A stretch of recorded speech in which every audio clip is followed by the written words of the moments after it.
you said you haven't spoken to a single team that does not believe Burrow being number one. You haven't heard from a single person that does not think that the kid who just threw 60 touchdowns isn't the first overall pick in the draft.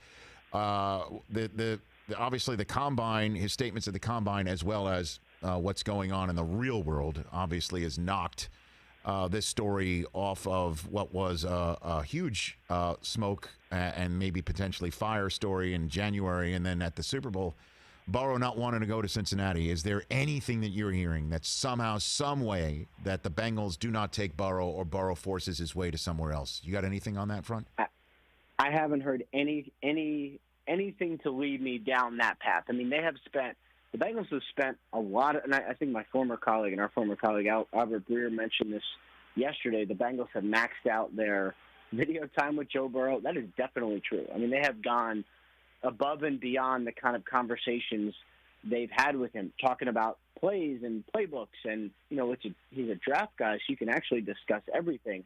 They have gone deep with him on football, on getting to know him. And it sounds like it's gone really well. I mean, and then the other thing is, from the Bengals sources I've spoken with, when I mention a possible trade, they almost wave me off. It's like, come on, bro. Come on. Because I think this is probably as clear a number one pick as we've had in a long time. The film is just, poise, accuracy, decision-making, big moments, just nonstop. I mean, this seems like probably the most obvious choice in a very long time. Hey, you watched all the way to the end. Thanks for that. Watch more right here.